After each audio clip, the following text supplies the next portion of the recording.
My husband cheated on me with a girl he met at work, but he was planning to break it off with her and come home to me. Instead, I divorced him and served him in front of all his coworkers. Posted by you/Akeka65. I'm sorry, this is really long. Backstory: I, 59F, was married to my now ex, 57M, we'll call him Ed, for 10 years, together for 13, but originally met him 40 years ago as teenagers. He was in my circle of friends, but we never dated. We used to live in Florida, but when I was 19, I moved back to Michigan, where I am originally from. 27 years later, I went back to the city in Florida where I used to live to visit friends. I ran into Ed while on vacation, and we began talking on the phone daily. 3 months later, he left Florida and moved in with me. 3 years later, we were married. Not my first, but his first. We had our ups and downs, but mainly, we got along fine and didn't argue much. However, he would throw tantrums if things didn't go his way and would punish me by sleeping on the edge of the bed, which was fine with me, or by not talking to me and slamming things. 2 years into our marriage, things went horribly wrong when he got into illicit substances. It was terrible. One night, I finally had enough and was on the phone with my mother-in-law, telling her I was sending him back to Florida, when the sheriff's department knocked on my door. Someone had found my husband unconscious, severely beaten, in a ditch a block from our house. We lived in a small village with woods across the street. I raced to the hospital and didn't recognize him when I saw him. He was so swollen and bruised.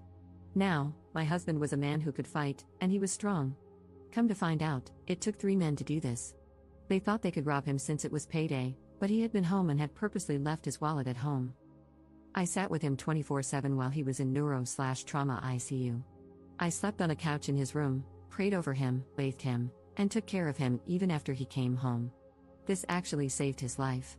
He got clean and went back to work full-time, always putting me and my grandson first before his own needs. He went to work and came home, that was it. 4 years later, I finished my education and became an ordained priest. I have been the pastor at my church ever since. At first, he didn't mind, but then he would say things like, "I didn't sign up for this," even though I never pushed church on him. I knew he believed in God and prayed daily. I would invite him to Christmas and Easter services, and he also came when I was ordained and when my grandson, who calls him Grandpa, was baptized. For several years, things were really good. Then, suddenly, he began coming home from work, showering, changing clothes, and leaving. At first, he said it was to watch whatever sports were playing on TV because we didn't have live TV. Then he told me he'd be back whenever he got back. After a while, things went back to how they were. We laughed a lot, joked around, and I began getting the usual kiss goodbye before he left for work. One night, he had done his laundry like he always did, and I talked to him while he was folding it. He never wanted me to do his laundry, so that wasn't new. We ended the night laughing as he tried on old clothes. The next morning, I woke up and went out to the living room to ask what time he had to be at work, but he was gone. I assumed he had to be there early. I walked back into the bedroom and saw his keys on the bed, which made me wonder why he would walk to work on such a cold day. It was December 1st. I started leaving the bedroom again and noticed his laundry basket was missing. I went to the laundry room, and it wasn't there. I went back into the bedroom and saw that his closet was empty. I called him to see where he was and asked if he had moved out, and of course, his answer was yes. Come to find out, he had met a woman at his job who worked for one of those shopping apps where people buy and deliver groceries. He worked for a large grocery store chain. He had moved in with her. Over the next 6 months, he called almost daily and would say things like, "Our marriage will survive this, just give me time." He even told me he would be mad if I started dating. During one of our phone calls, he told me he wasn't happy with her and was going down to Florida to visit family. He said he wanted to come back to me when he returned to Michigan. The plan was this: he would pack things he couldn't live without but leave some things at his new girlfriend's house to make her think he was coming back to her. He planned on giving his 2-week notice while in Florida and looking for another job when he returned. By this time, I knew I didn't want him back. I found my self-worth again and had made new friends with neighbors once he was gone. Come to find out, nobody liked him. Even the women at the gas station across the street told me how he flirted with them when he came in. Even an elder at my church found out he was cheating but didn't tell me because she didn't want to hurt me. So, I went to the courthouse, got a divorce package, and filled out all the paperwork. Where I live, I was able to serve him myself. I decided that since he chose to end our marriage while working at the store, I would officially end it there.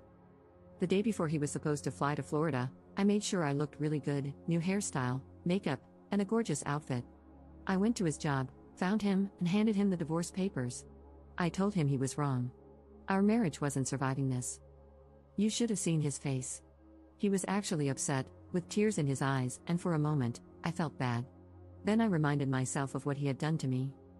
He didn't just leave me in the middle of the night, he also stopped talking to and spending time with my grandson, who thought Grandpa was the greatest. He left me in a house I couldn't afford without him, and I would have been homeless if my church hadn't paid for an apartment. He told me women were stupid.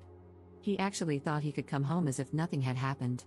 That was one thing he said to me on the phone because I never brought up the past.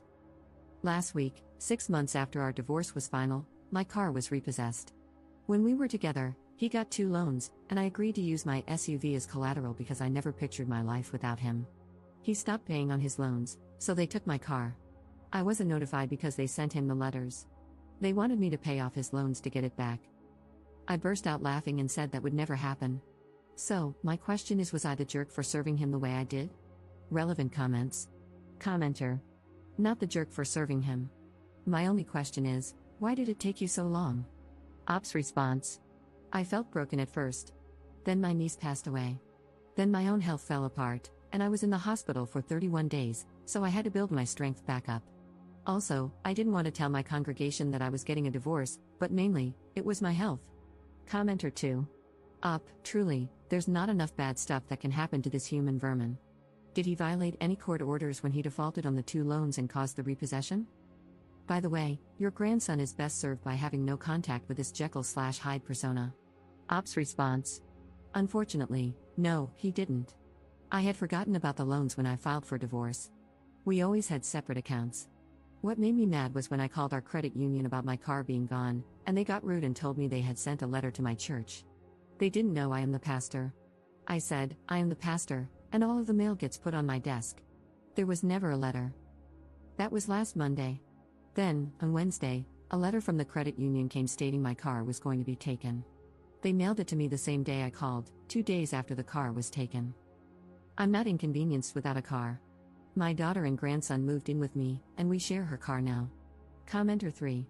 You and your ex were both required to disclose all assets and liabilities. Your ex's non-disclosure could possibly be addressed with a post-divorce motion. Ops response. We didn't have any real assets, so we did a DIY divorce, and I had forgotten about his loans. My friend, who is a judge, said that whatever he left behind when he left, he forfeited. I did give him things after he left that I knew he had forgotten to take. I packed them and set them on the porch. Update 10 days later. Thank you for the comments and support. Here's a reminder of what happened. My now ex-husband got a loan while we were married and used my car as collateral. A year later, he left me for someone he met at work. He kept telling me that our marriage would survive, just give him time. He ended up not being happy with her and planned to come back to me after visiting his family out of state. His plan was to leave without telling his girlfriend, only packing what he couldn't live without. He intended to return home to me when he came back. The day before he left to visit his family, I served him with divorce papers. 2 weeks ago, my car was repossessed, and the bank wanted me to pay off my car, $3,000, along with his 2 loans that he had stopped paying on, $5,700. I was willing to pay off my car but told them I would never pay for his loans, and they refused. Here's what happened since my post. I found out where my car was being held, 2 cities away. When I visited their website, I discovered that it was also the location where they sell repossessed cars in an online auction. They hold it every Monday for 24 hours. I called and asked if I could retrieve my belongings, and they said yes. When I arrived, they had my things in a bag, including my license plate. I registered online, and this past Monday, I began bidding on my car. I ended up buying it for $2,700. When I showed up to get my car, the staff laughed and said I wasn't the first person to do this. I put my plate back on and drove home. Now, I know the bank can still come after me for the balance, but I honestly don't care if it hits my credit report.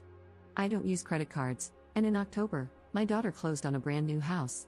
I have no other bills except for my cell phone and utilities. I'm now living with her and my grandson. I was lucky enough to have enough time in to retire when my muscular dystrophy began causing more health issues, and that money goes to my other bank. My mother-in-law was happy to give me my ex's new address so I can sue him for my half of our income tax return that he kept last year. She's even having us, me, my daughter, and my grandson, stay with her when we visit Florida during my grandson's spring break. She's still calling Ed's girlfriend Teresa, Trina, Tracy, everything except her actual name, which does start with the letter T. I love this woman.